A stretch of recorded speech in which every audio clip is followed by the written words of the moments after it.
Bosses in charge during Lucy Letby murders at Countess of Chester Hospital have been arrested.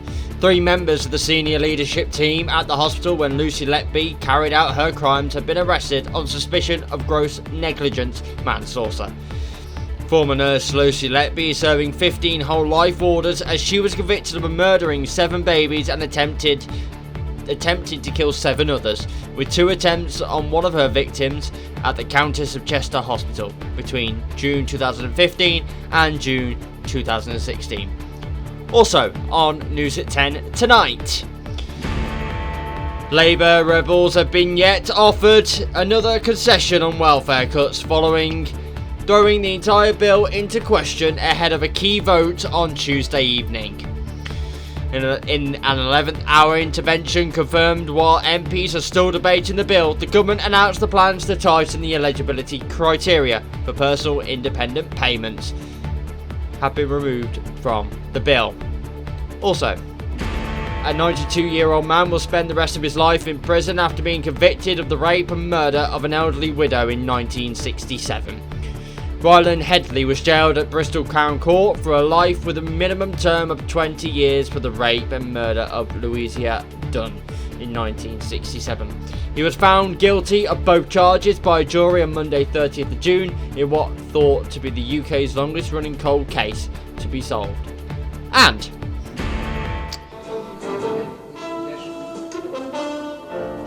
remembering one of our own, legendary ITV news presenter Sandy Gall dies age 97.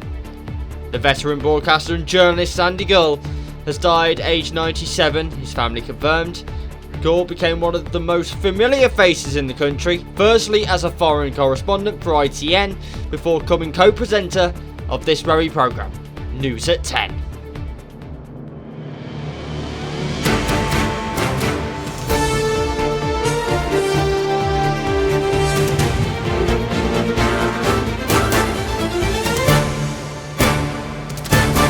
This is STV News at 10 with Stephen Woolridge.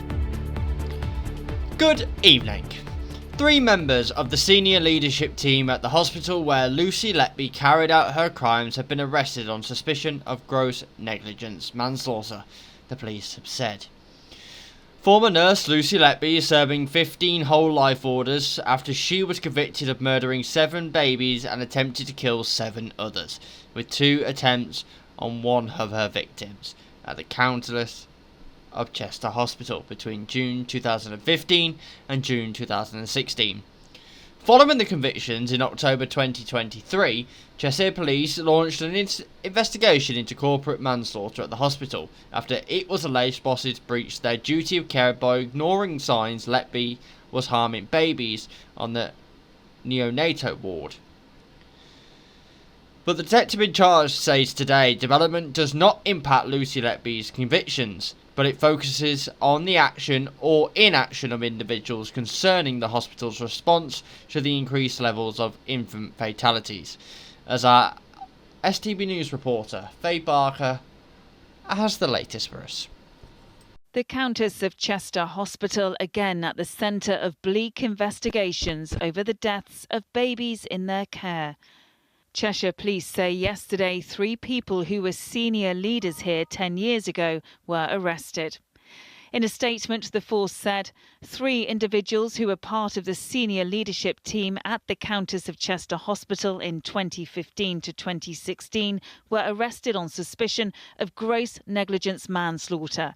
All 3 have subsequently been bailed pending further inquiries. Oh, Lucy, is it? Yes. Hello, my name's... Former neonatal nurse Lucy Letby is currently serving 15 whole-life orders for the murders of 7 babies and the attempted murders of 7 others. Detectives say the latest arrests don't impact her conviction. One of the doctors who helped catch Letby told ITV News in 2023 he'd repeatedly raised concerns with hospital bosses. I think throughout this whole process, there have been opportunities for those people who are at the top of the Countess of Chester to be able to put their hands up and admit that they got it wrong. It was only in March this year that the police investigation into corporate manslaughter was widened to gross negligence manslaughter. The breach has to be very gross, really severe, basically demonstrating a significant disregard for human life. So an act of carelessness or negligence, simple negligence we call it, isn't sufficient. And within the healthcare arena, it is quite rare because the legal threshold, the bar, is very, very high. The final report from the inquiry into events at the Countess of Chester Hospital is due to be published early next year. And while that and the police investigations are ongoing, the hospital said today that it would not be appropriate to comment further. Faye Barker, ITV News. Labour rebels have yet offered another concession on welfare cuts, throwing the entire bill into question ahead of a key vote on Tuesday evening. In an 11th hour intervention confirmed while MPs are still debating the bill, the government announced that plans to tighten the eligibility criteria for personal independent payments (PIP) has been removed from the bill. The move to change the eligibility requirements so that the future PIP claimants would need to score 4 points in at least one assessment category to qualify for PIP was one of the most controversial aspects to the plan, but also the fundamental cost-saving measure in the package. The last-minute change means that key reform around tightening eligibility for disability benefit has now been dropped. Our STV News political correspondents Romilly Weeks and Harry Horton and political editor Robert Peston report. For a Prime Minister facing an authority-shattering rebellion, hosting a garden party whilst the welfare debate was raging was a brave choice. Earlier, metres away, a group of his own backbenchers had protested outside Parliament against their government's flagship policy. But this is not reform, this is cons. And then inside, his Work and Pensions Secretary battled to try to stop rebellion turning into defeat. Welfare reform, let's be honest, is never easy, perhaps especially for Labour governments.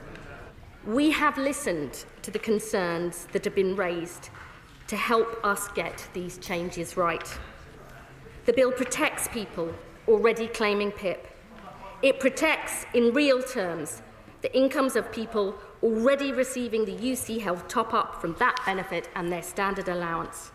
But despite those concessions, Labour MP after Labour MP lined up to say it was not enough in highly charged scenes. It is with a heavy, broken heart that I will be voting against this bill today.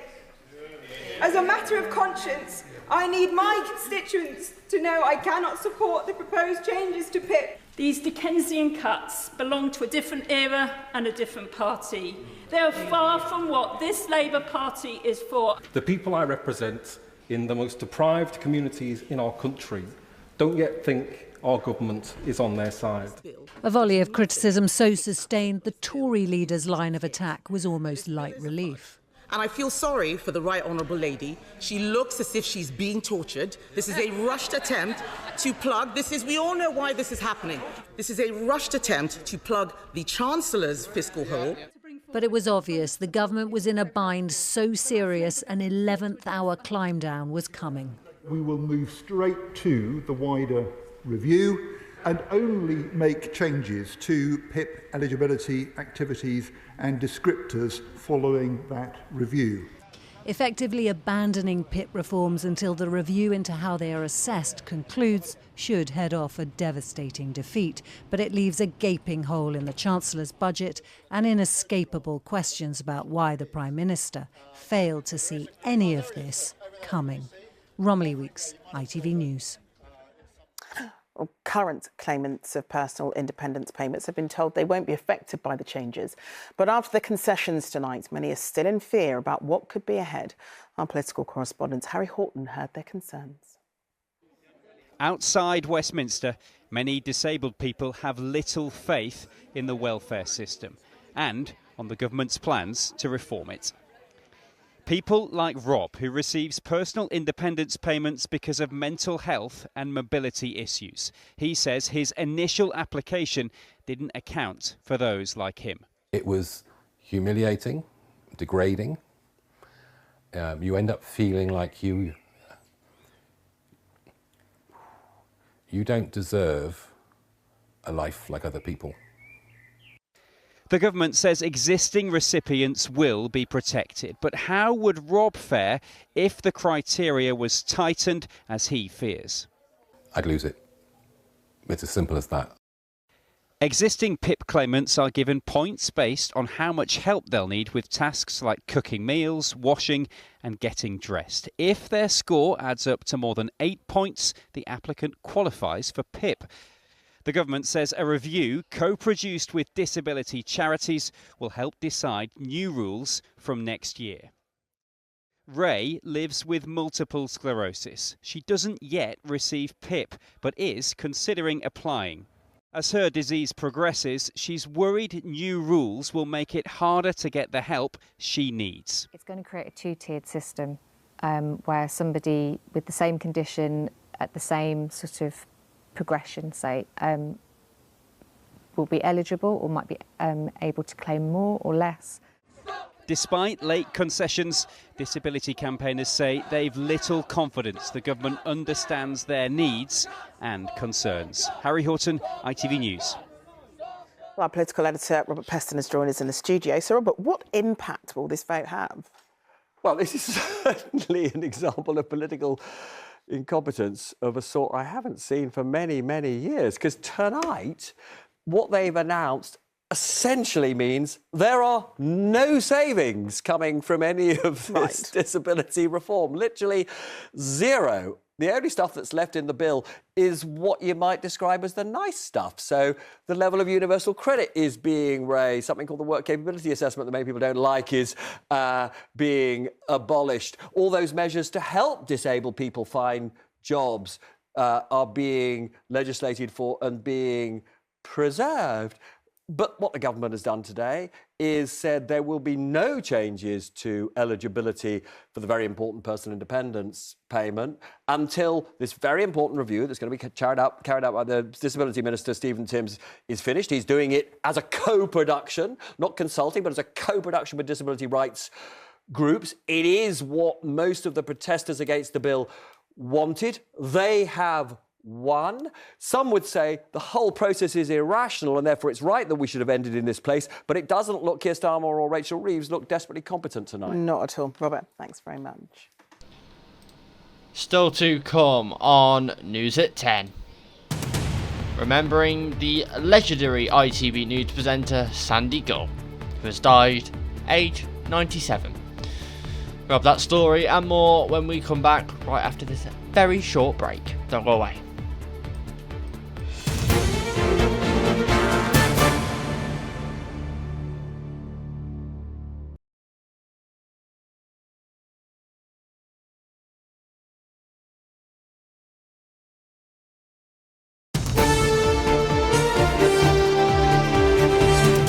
Hello and welcome back. A 92-year-old man will spend the rest of his life in prison after being convicted of the rape and murder of an elderly widow in 1967.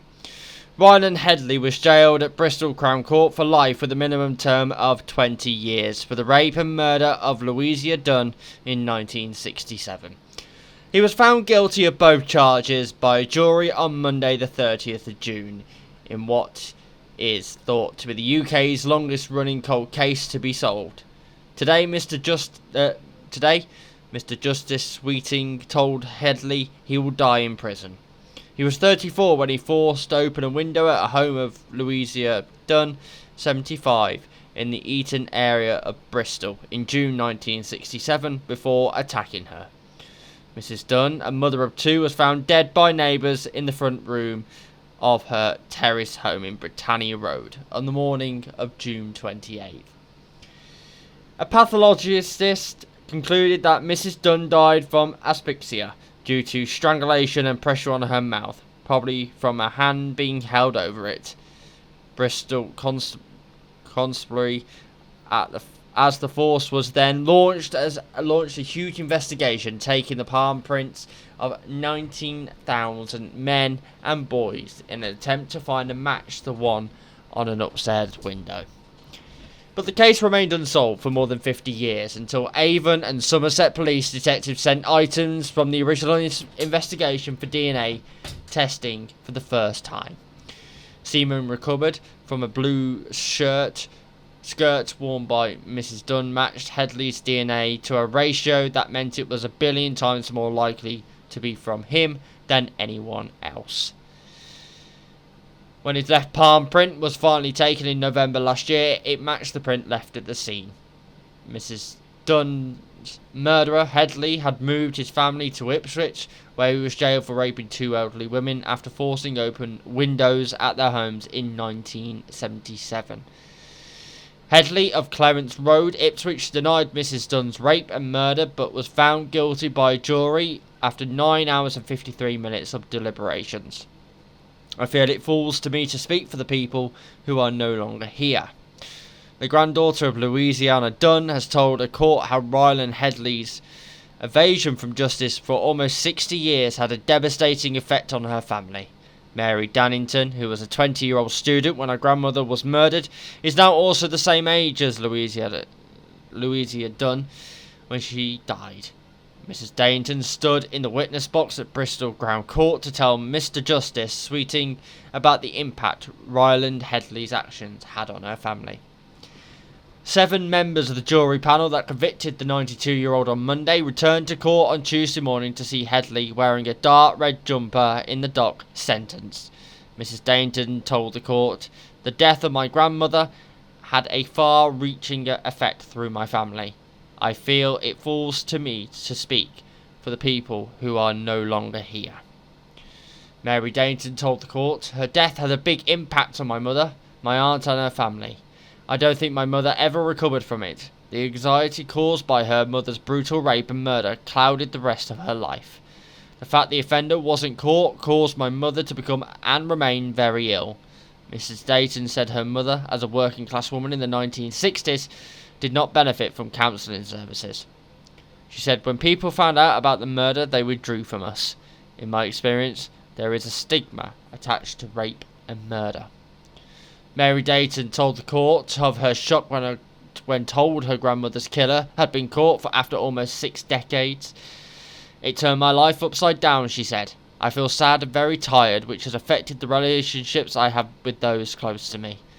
I didn't expect to deal with something of such emotional significance at this stage in my life.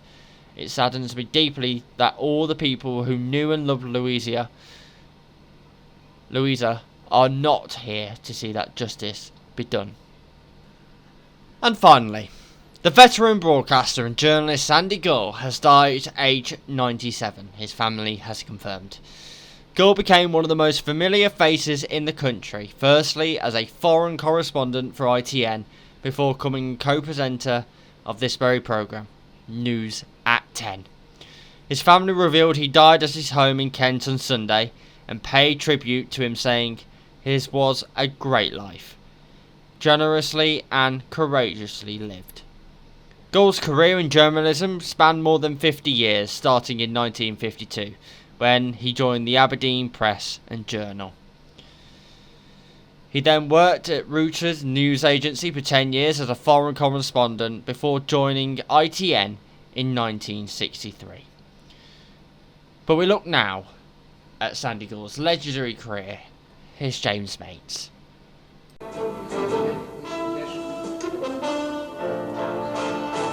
For decades, one of the most familiar faces on television, co-presenting News at 10 at a time when it was the most watched news programme in Britain. Former Soviet Prime Minister Sandy Gull was not a simple newsreader, but an authentic, hardened news reporter who also read the news. Good evening. All the IRA hunger strikers are eating again. Joining ITN in 1963, one of his first assignments was to Dallas, Texas, just hours after the world had been shaken by the assassination of President Kennedy. From that high window in the center of Dallas, Texas, at about 1 p.m. last Friday, President Kennedy was assassinated. After 4 days in jail... The world was changing fast, nowhere more so than in America's Deep South, as Martin Luther King fought for civil rights. I asked him the aims of his campaign. To get Negroes the right to vote. As the US slid inexorably into war in Vietnam, Sandy Gall was, almost literally, the first in and last out. They face pretty formidable odds down there. There to see US troops come ashore in 1965. We hope we don't get hit in the process.